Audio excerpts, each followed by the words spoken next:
estudiante de Facultad de Filología, yo estoy obligada de saber la historia de mi idioma y de mi patria, de idioma ruso y de mi patria, Rusia. Así que hoy quiero contarles sobre la historia del alfabeto ruso que se llama Kiriliza, por qué se llama así, cómo apareció, cómo en general apareció habla y escritura de los eslovenos, por qué está relacionado con cristianismo y grecos y por qué es importante saber. Así que vamos a comenzar nuestra clase de historia rusa y de historia del alfabeto ruso.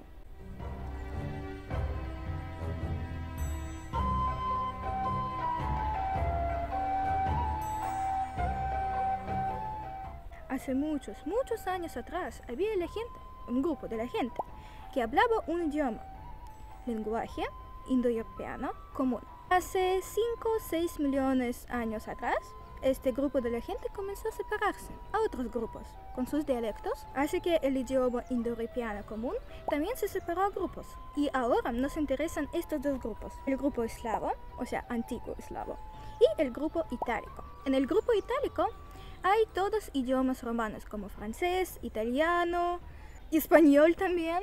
Todos estos idiomas van del grupo itálico. Allá había latín. Latín es abuelo de todos los idiomas romanos. Y el grupo eslavo nos da todos los idiomas eslavos. Y tenemos ruso, polaco, ucraniano, bielorruso, checo, todo también va de aquí. Y el idioma ruso, que está en el grupo slavénico, y el idioma español tienen el mismo padre, el mismo antepasado. Así que literalmente son hermanos, muy lejanos, bueno, no tan lejanos, pero hermanos. Así que casi todas las palabras, las rusas y las españolas, tienen el mismo raíz del idioma indoeuropeo común. Solamente que gracias a procesos fonéticos y gramáticos se cambiaron. Y tanto que ahora son idiomas completamente diferentes que no pueden entender uno a otro sin aprender el idioma del otro. Muchas palabras en ruso también van de latín, o sea, directamente, casi sin cambios. Por ejemplo, biblioteca. En ruso será biblioteca, casi igualmente. Y palabras así son muchísimas. Así que por esto para mí era bastante fácil aprender español, o sea, su léxico, porque mayor parte se parece mucho a léxica rusa, a palabras rusas, solamente un poco cambiada, o a latín, que estudiaba en la universidad. Y igual la gente que habla español puede usar estos secretos para aprender mejor el idioma ruso. Hay grupos de palabras que suenan igualmente en español y ruso, como biblioteca, limón y así. Hay que tienen los mismos raíces, pero tienen diferentes terminaciones o prefijos y cosas así. Hay que saber estos secretos para aprenderlo muy bien.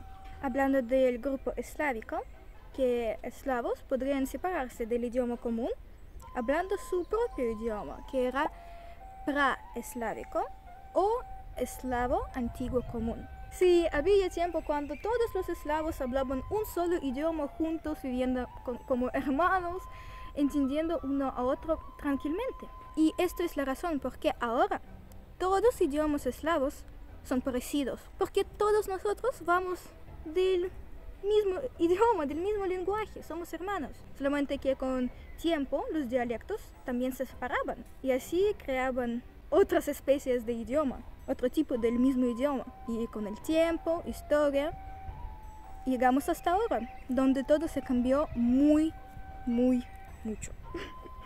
Y ahora es más difícil de reconocer, pero aún así es posible. Por ejemplo, yo puedo entender más o menos ucraniano y bielorruso, pero no puedo entender muy bien polaco. La separación así a estos tres grupos pasó algo en el siglo VI de nuestra era. Y separar a estos grupos nos ayuda territorio, porque cada tribu eslavo vivía en su parte de tierra, por así decirlo. Así es más fácil hablar con tu hermano en tu propio dialecto y entender. Cuando si vas muy lejos a sur, por ejemplo, no vas a poder entender su habla muy bien. Así que los eslavos comenzaron a vivir en diferentes partes del continente, en diferentes condiciones naturales, en diferentes climas, hablando con diferentes vecinos. Y así poco a poco estaban alejando uno de otro. Tenían diferente nivel de desarrollo, por así decir, diferente nivel de cultura, creando su propia cultura, que en cada parte tenía sus cosas diferentes. Y cada uno tenía su dialecto. Y como el idioma eslavo antiguo, común, no tenía su escritura, su forma que puedes escribir y leer, entonces se cambiaba rápidamente según estos dialectos. Y ahora no podemos saber cómo era este idioma. Podemos solamente con lógica y pensamientos llegar a transformarlo. O sea, formarlo, imaginar cómo era, más o menos, pero no sabemos de cierto cómo era. Hablando de escritura, muchos dicen que los eslavos no tenían escritura en general, pero la verdad, más y más científicos creen lo contrario, porque, o sea, como la gente que vive tanto tiempo juntos no tiene ninguna escritura o al menos números para documentos domésticos, para calcular algo. Esto suena algo imposible, la verdad. Hay documentos extranjeros de otros países donde se mencionan las escrituras eslavas, pero muy primitivas también. O sea, como todas escrituras en este tiempo. Solamente que se quedaron descifrados. O sea, no podemos entenderlos, no podemos saber qué se escrita allá, ni entender ni pronunciar nada. Había mucho fuego, muchas cosas climáticas que podrían quitar todo, borrar todo, eliminar todos los documentos y decir que los eslavos antiguos no tenían ninguna escritura, solamente porque no podemos encontrar los documentos que podemos entender sobre este tema. No creo que es muy correcto. Así que dicen que los rusos podrían tener algunos símbolos, algo primitivos, o runas que también tenían los escandinavos en este tiempo y que eran parecidos. Pero, como digo, no tenemos muchas evidencias, no tenemos muchos documentos que nos podrían explicarlo y decirlo. Así que esto será un grande secreto, un misterio que a lo mejor nunca vamos a poder saber. Siglo IX. El Bizancio es el capital de religión cristianos ortodoxos. Y en Rusia en este tiempo, como digo, todos pueblos, todas nacionalidades eran separados, por así decir. Cada uno tenía su reino, knyaz, cada uno tenía su religión. Y estando así separados, era muy fácil ganarnos, muy fácil matarnos. Y en este tiempo, la gente pensaba que hay que estar juntos. Y había un reino que se llama Vladimir, que también lo pensaba y no era estúpido. Y decidió elegir una religión para todos los eslavos. Porque si todos los eslavos, con sus dialectos incluso, creen en el mismo Dios, por así decir, no en diferentes, entonces serán más unidos y serán más cercanos una a otra. Y eso era buena idea. Él eligió cristianismo ortodoxo oriental de Bizancio, porque Bizancio era muy popular en este tiempo, por así decir. Teníamos muchos caminos de vender con ellos, teníamos mucha conexión con ellos de verdad. Grecia estaba algo cerca a nosotros. También teníamos mucha conexión cultural. Sobre todo, Bizancio también quería dar su religión a otros pueblos, porque quería ser más poderoso de religión también. Así que en el siglo IX, el Bizancio mandó a Rus, a los eslavos, dos hermanos, Constantino y Metodio, para que ellos nos regalen sus textos cristianos saintes para nosotros, que los podemos leer, entender y comenzar a creer en Dios. Pero como digo, no había escritura eslava, no teníamos nuestro alfabeto. Entonces, ¿cómo nosotros podríamos leer los textos cristianos sin tener alfabeto, sin tener las letras? Y el Constantino y Metodio eran inteligentes. Podrían pensar y decidieron, si no tenemos escritura, si no tenemos alfabeto, podemos crear nosotros nomás. ¿Para qué tantas dificultades? Todo bien. Así que estos dos tipos decidieron inventar, crear alfabeto para los eslavos, para traducir en este idioma, para eslavo, o sea, en el idioma eslavo, gracias a este alfabeto, los textos en griego, los textos cristianos. Eran inteligentes, sí. Hablando de traducción, en este tiempo todos textos litúrgicos, o sea, de alguna religión, deberían escribirse en latín o griego. O sea, latín para catolicismo, griego para cristianismo. Pero la cosa es que el idioma eslavo y sus dialectos tenían los sonidos que no tenían ni griego ni latín. Entonces, Constantino decidió crear algo nuevo. Así que él, para el fundamento de su alfabeto, tomó un dialecto eslavo que él sabía, ya que él vivía en la ciudad Greco, o sea, de Bizancia, que estaba cerca a esta ciudad eslavo.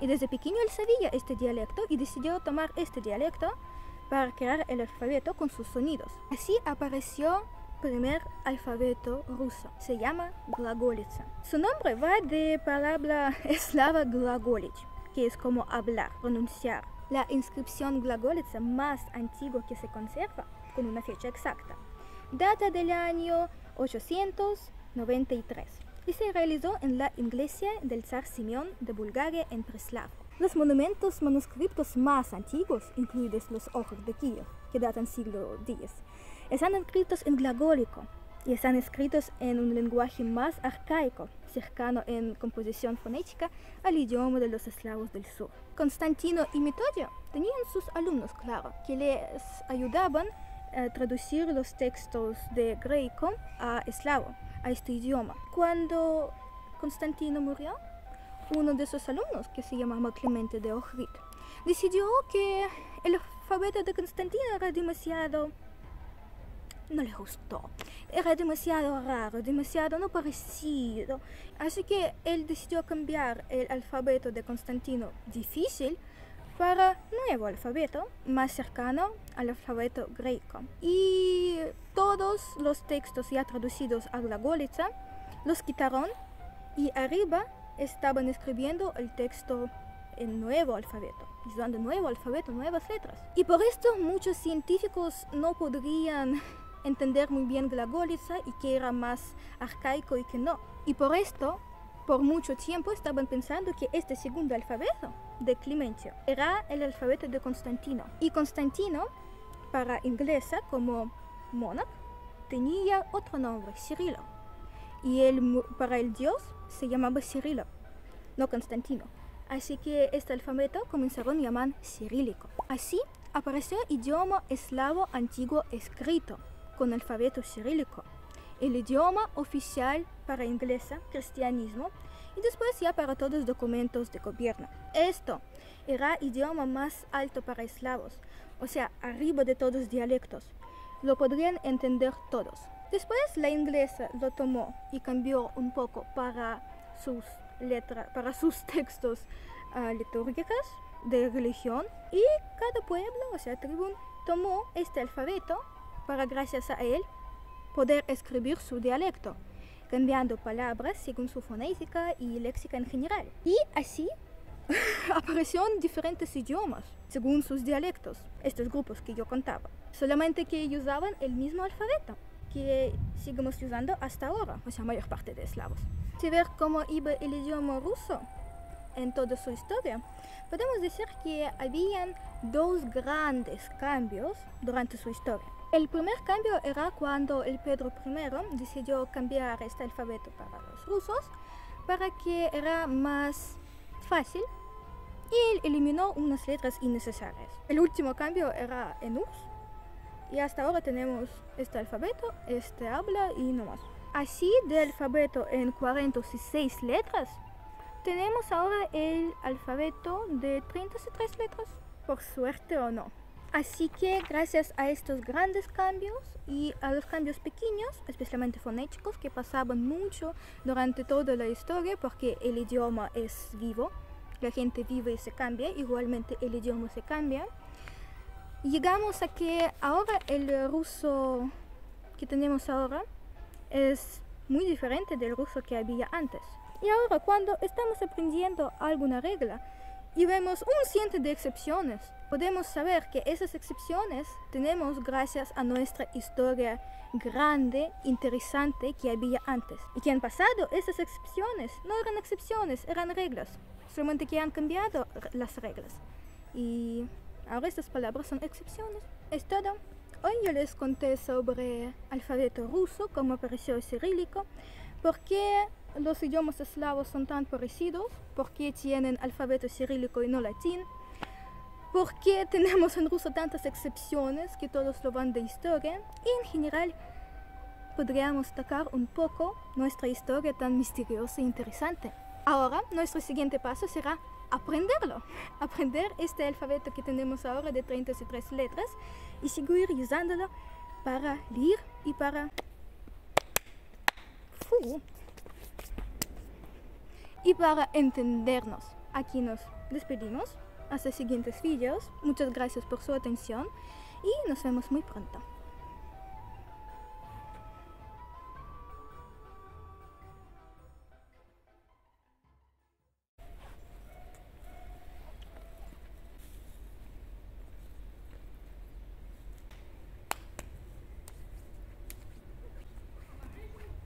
На!